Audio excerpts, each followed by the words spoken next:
ज़हन में नाहिल को कहता है कि तुम्हें अपने लिए कुछ सोचना होगा। मैं तुम्हें कतई इस चीज़ की इजाज़त नहीं देता हूँ कि तुम दर-बदर की ठोकरें खाती रहो। मुझे पता है कि तुम्हारी ज़िंदगी कितनी मुश्किल से गुज़र रही है और इन सब चीज़ों का मुझे बहुत अच्छे तरीके से अंदाज़ा है। जिसको सुनकर वो कहती है कि तुम कौन होते हो आखिर ये मामलात को तय करने वाले? पहले अपने घर के मामलात को देखो और उनकी तरफ ध्यान दो। मेरी तरफ तवज्जो करने की कोई भी ज़रूरत नहीं और ना ही मुझे किसी की हिमायत की कोई ज़रूरत है। तो बेहतर यही है कि आज तो तुमने ये बात कर ली, दोबारा ऐसी कोई भी बात मत करना जिसकी वजह से कोई भी तकलीफ़ हो मुझे। जिस पर वो कहता है कि मैं तुम्हारी परेशानी को दूर करना चाहता हूँ, लेकिन तुम हो के पता नहीं क्या-क्या मेरे बारे में सोच रही हो। यानी कि मैंने जो कुछ किया है, मैं इस चीज़ का कुफ़ारा अदा करना चाहता हूँ। अपने दिल को बुरा क्यों कर रही हो मेरी तरफ से? मैं ऐसा कुछ भी नहीं चाहता, बल्कि मैं सिर्फ़ और सिर्फ़ आप लोगों का भला चाहता हूँ, जिसके लिए मैं ये सब कुछ कर रहा हूँ। अगर तुम कहती हो तो मैं भी जाकर वलीद से बात करता हूँ। मुझे यकीन है कि वलीद इस बात को समझेगा, क्योंकि तुम्हारी भी वही मर्ज़ी है जो कि वलीद की मर्ज़ी है। लेकिन तुम जानबूझकर इस बात को छुपाने की कोशिश कर रही हो और मुझसे ये सारी बातें नहीं छुपेंगी। मिनाहिल कहती है कि अगर ऐसा मैंने कुछ करना होता तो मैं पहले ही कर चुकी होती।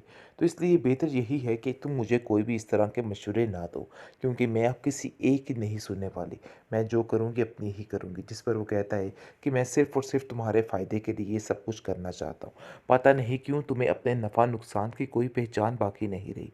तुम्हें ऐसा लग रहा है कि जैसे सब कुछ गलत है, लेकिन ऐसा कुछ भी नहीं है। अपने ज़हन को दुरुस्त करो और सारा कुछ अपने दिल से निकाल दो, क्योंकि अब वही होगा इस घर में जो तुम चाहोगी।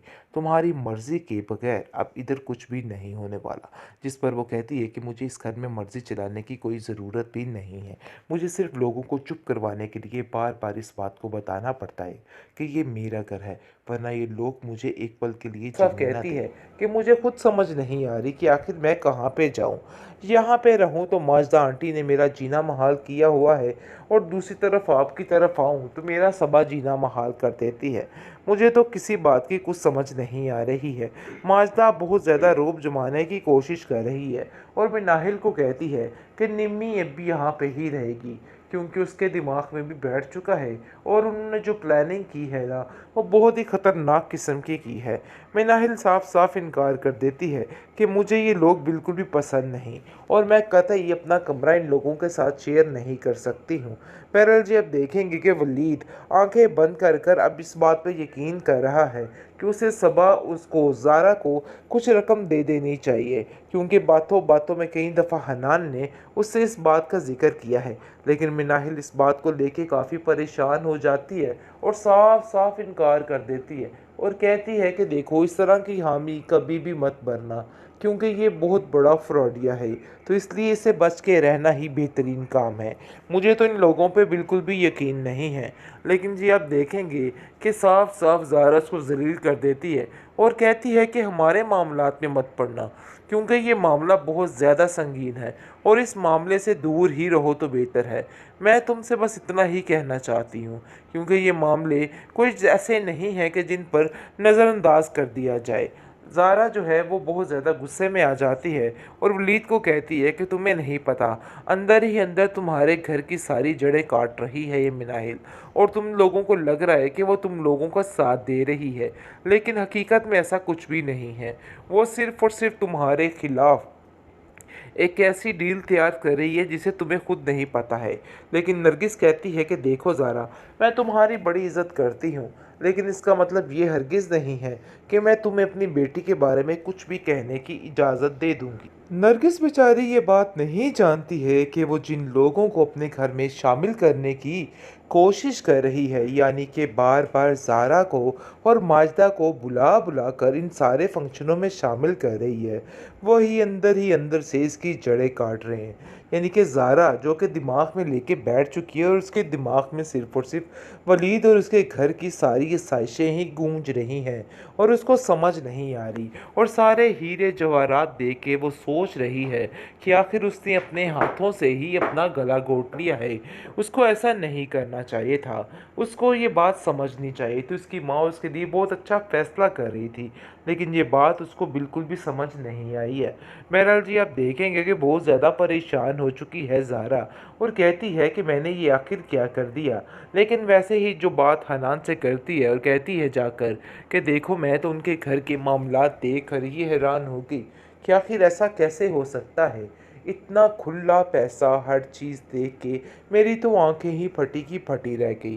जिसको सुनकर हनान कहता है कि अरे भाई, तुम उन लोगों से फ़ायदा हासिल क्यों नहीं करती? तुम्हें इन सब चीज़ों से फ़ायदा हासिल करना चाहिए। इतनी बड़ी बेवकूफ़ी की मुझे तुमसे उम्मीद नहीं थी। जिस पर ज़ारा भी अदनान के साथ शामिल हो जाती है और कहती है कि बात तो तुम्हारी बिल्कुल सही है। मैं भी यही चाहती हूँ कि अब इन लोगों से थोड़े बहुत पैसे बटोरे जाएं, क्योंकि नरगिस आंटी आंखें बंद करके हमारी बात का यकीन कर लेंगी और किसी भी तरह से हमें, यानी कि बात का जवाब नहीं देने देंगी। दूसरी तरफ काफ़ी ज़्यादा मिनाहिल हैरान और परेशान है, क्योंकि घर में निम्मो भी आ चुकी है और निम्मो यहाँ पर आकर अपना डेरा जमाना चाहती है। नरगिस फ़ोन करके उसको कहती है कि तुम अब इन चीज़ों से अपने आप को आज़ाद क्यों नहीं कर देती? ये लोग तुम्हें तरह तरह की बातें करके तंग कर रहे हैं, तुम्हें बिल्कुल भी परेशान नहीं होना है। जिस पर वो साफ साफ कहती है कि मुझे खुद समझ नहीं आ रही कि आखिर मैं कहाँ पे जाऊँ। यहाँ पे रहूँ तो माजदा आंटी ने मेरा जीना महाल किया हुआ है, और दूसरी तरफ आपकी तरफ आऊँ तो मेरा सबा जीना महाल कर देती है। मुझे तो किसी बात की कुछ समझ नहीं आ रही है। माजदा बहुत ज़्यादा रौब जमाने की कोशिश कर रही है और मैं नाहिल को कहती है कि निम्मी अब भी यहाँ पे ही रहेगी, क्योंकि उसके दिमाग में भी बैठ चुका है और उन्होंने जो प्लानिंग की है ना, वो बहुत ही ख़तरनाक किस्म की है। मैं नाहिल साफ साफ इनकार कर देती है कि मुझे ये लोग बिल्कुल भी पसंद नहीं और मैं कतई अपना कमरा इन लोगों के साथ शेयर नहीं कर सकती हूँ। बहरहाल जी, अब देखेंगे कि वलीद आंखें बंद कर कर अब इस बात पर यकीन कर रहा है कि उसे सबा उसको ज़ारा को कुछ रकम दे देनी चाहिए, क्योंकि बातों बातों में कई दफ़ा हनान ने उससे इस बात का जिक्र किया है। लेकिन मिनाहिल इस बात को लेके काफ़ी परेशान हो जाती है और साफ साफ इनकार कर देती है और कहती है कि देखो, इस तरह की हामी कभी भी मत भरना, क्योंकि ये बहुत बड़ा फ्रॉडिया है, तो इसलिए इसे बच के रहना ही बेहतरीन काम है। मुझे तो इन लोगों पे बिल्कुल भी यकीन नहीं है। लेकिन जी, आप देखेंगे कि साफ साफ ज़ारा उसको ज़लील कर देती है और कहती है कि हमारे मामलात में मत पड़ना, क्योंकि ये मामला बहुत ज़्यादा संगीन है और इस मामले से दूर ही रहो तो बेहतर है। मैं तुमसे बस इतना ही कहना चाहती हूँ, क्योंकि ये मामले कुछ ऐसे नहीं हैं कि जिन पर नज़रअंदाज कर दिया जाए। ज़ारा जो है वो बहुत ज़्यादा गुस्से में आ जाती है और वलीद को कहती है कि तुम्हें नहीं पता, अंदर ही अंदर तुम्हारे घर की सारी जड़ें काट रही है ये मिनाहिल, और तुम लोगों को लग रहा है कि वो तुम लोगों का साथ दे रही है, लेकिन हकीकत में ऐसा कुछ भी नहीं है। वो सिर्फ़ और सिर्फ तुम्हारे खिलाफ एक ऐसी डील तैयार कर रही है जिसे तुम्हें खुद नहीं पता है।